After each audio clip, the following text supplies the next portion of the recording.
Hi, my name is Beatrice, and I'm from a little town in Michigan. Ever since we were little, my sister Angela and I competed in everything. Grades, boys, mom's attention, everything. I always won. Angela didn't even come close.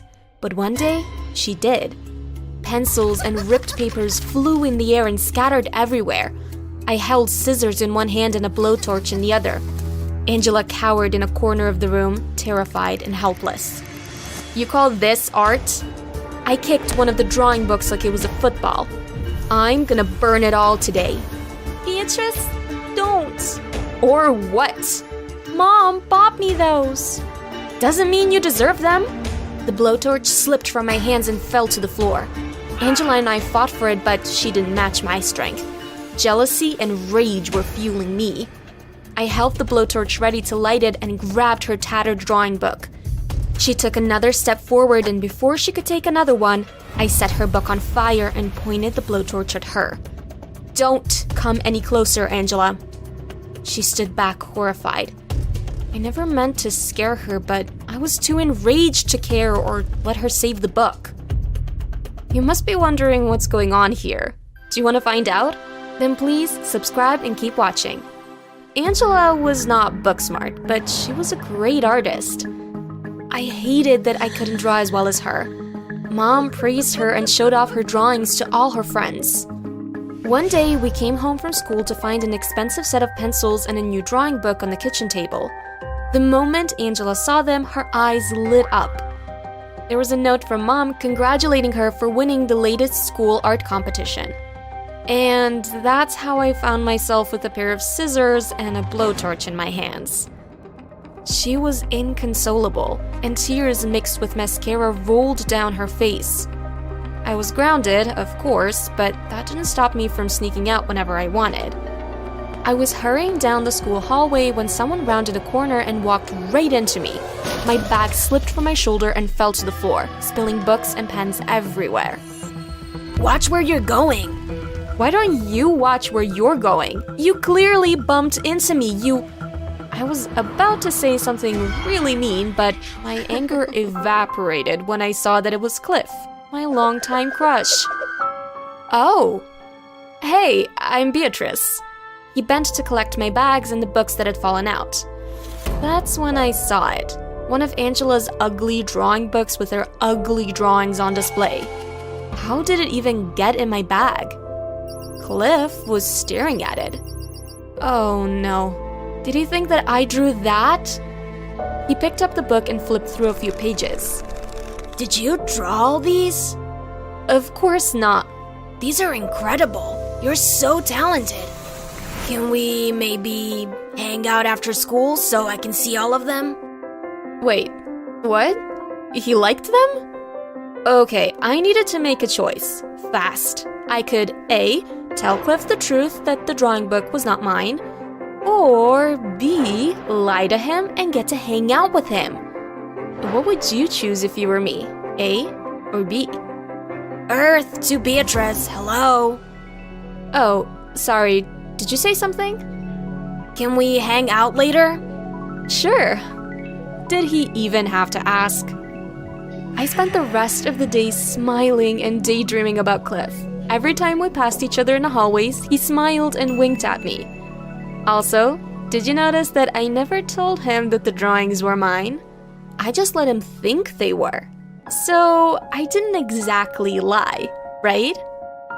Cliff lived in a freaking palace. The first time he invited me over, my jaw dropped. Wow, are you like rich? I blurted out without thinking and Cliff laughed. Nah, this is my grandpa's house. He's the rich one. I've lived with him since my parents died. Aww, Cliff was telling me his life story and this made me feel so close to him. Did you bring the book? I was confused for a minute and then I remembered Angela's stupid book. Ugh. I took it out of my bag and handed it to him. For the next hour or so, Cliff admired the drawings in the book instead of focusing on me. Like, hello? Did he not know that he was sitting in the presence of the prettiest girl in school? Ugh, boys could be so annoying. He finally looked up from the book, smiling. We were on the couch, so I slid closer to him. How about you draw me? What? I stood up too fast, tripped on a coffee table, and went sprawling on the carpet. Talk about embarrassing. You're quite clumsy. Cliff was laughing as he helped me sit up. So, how about I pose for you right here? I was so busted. I couldn't even draw a straight line, you guys. Come on, B, please. He made the most adorable face and called me B. No one ever called me that before. However, my mind was racing and I had to come up with an excuse. I don't have my pencils right now. I have some. I only use mine. We can go get them. I left them at school and, it's closed at this time. We can go buy some. I don't have any money on me. I do. Ah, well, I was out of excuses. Just then, his phone rang and I was so relieved. It was his grandpa calling. He needed Cliff to run an errand. Phew, that was close. It wasn't until I got home that I realized that I'd left Angela's book with Cliff. Looking back, I realized that this was the beginning of my downfall. The next day at school, Cliff snuck up on me and covered my eyes with his hand. Guess what I'm holding? I didn't get the chance to answer him because Angela interrupted us. Where did you get that? Cliff uncovered my eyes, and what I saw filled me with fear. B left this at my house yesterday. I'm just returning it to her. I've been looking everywhere for that book. She snatched it from Cliff, but before she could say anything else, the bell rang. Cliff walked away and so did Angela, but not before she gave me the death stare. I knew I was in trouble. After school, I went home dreading what Angela was going to do. What if she told Cliff that the book was hers and not mine? He'd never speak to me again. I pushed our front door open and I couldn't believe what I saw. Angela was taking cash from Mom's wallet. Are you stealing from Mom? I'm so going to tell. You have no proof. Oh yeah? I quickly took a photo of her with the wallet in her hands. Say cheese. She tried to snatch my phone, but I jumped out of the way. I own you now. What do you want? I thought about it for a minute and came up with the perfect idea. I want you to draw a portrait of Cliff and give it to me. Also, you're not gonna tell him that the ugly book belongs to you. Why? No questions, just do it. Geez, okay, but you say a single word to Mom about this and the deal is off. I sent Angela a selfie of Cliff and a few days later, she was done. I had to admit, she'd done a great job. At school, I gave Cliff the portrait and he was so impressed that he kissed me for the first time. My friends practically worshipped me after that. They wanted to know how it felt kissing the hottest boy in school. I loved their attention and their obvious jealousy. A week later, Cliff walked into class excited.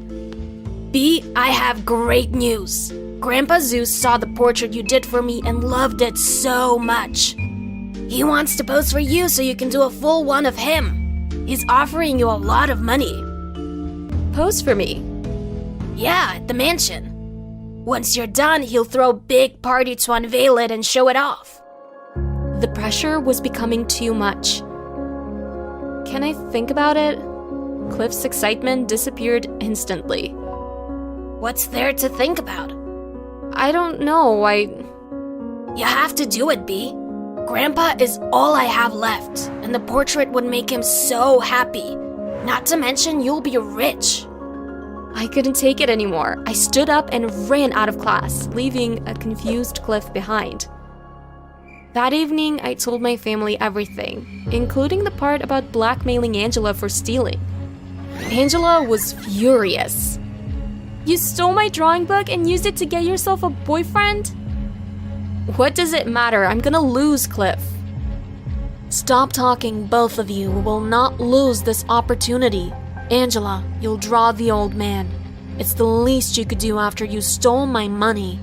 And Beatrice, I will deal with you later. Now here's the plan. Mom's plan was genius. I would agree to do the portrait, and when Cliff's grandpa took his pose, I'd take a photo and send it to Angela. She'd be at home with all her tools, ready to draw an exact image of the photo. I, on the other hand, would pretend to draw the old man. On the day of the party, Mom would sneak the portrait into the mansion disguised as a cleaning lady and would swap it with my blank one. Perfect, right? What could go wrong? Apparently, everything. A few days later, Angela was done. On the morning of the unveiling party, Mom snuck in and handed me the portrait. Angela had wrapped it in paper, just like Mr. Zeus had requested me to do. We swapped them easily and she left with the blank one. I carried the wrapped portrait to the huge living room where Mr. Zeus and his friends were waiting. Cliff and a few of my classmates were there too. I was surprised to see Angela present too. Why was she here? Everyone, this is Beatrice, the talented young lady I've been telling you about. Angela rolled her eyes. Seriously, why was she here? When he had everyone's attention, Mr. Zeus ripped the wrapping paper from the framed portrait, and everyone gasped. The room went deathly silent. Then Mr. Zeus exploded. Is this some kind of joke? I stared at the portrait in horror. Mr. Zeus looked like a caricature with red horns growing out of his head. Angela! She gave me an evil smile. Enjoy your 15 minutes of fame, sis. Cameras flashed everywhere. Sometimes I really hate smartphones. Get out of my house and take that horrible thing with you. I turned to Cliff, but he looked just as angry as his grandfather. I'm so sorry.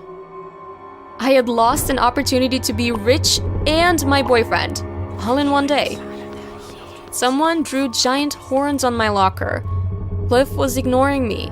I had no idea if he knew the entire truth. During lunch, I noticed Angela staring at Cliff, then drawing in her sketchbook. Instantly, I knew what she was doing. She was drawing him. Cliff got up with his tray and started to leave, but Angela ran to him, waving the paper in his face. She was going to show him the drawing and put the last nail in my coffin. Not on my watch. I bolted from my seat and managed to grab the paper before she could give it to Cliff.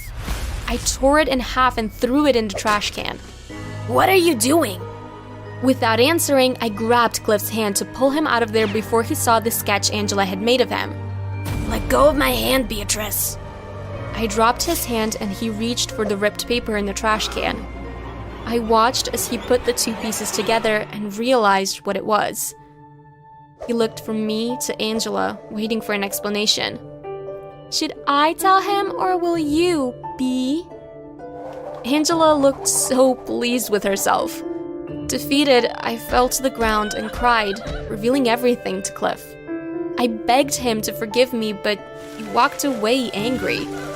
A few weeks later, Angela received a similar proposal as before, to draw a portrait of Grandfather Zeus and to be paid a hefty amount for it. Only this time, Cliff, who'd broken up with me, would be watching the process from beginning to end. Angela smiled and agreed to draw 2 different portraits for him. One to make up for the previous one, and the second which she would be paid for. I had no choice but to be supportive of my sister's good fortune, painful as it was.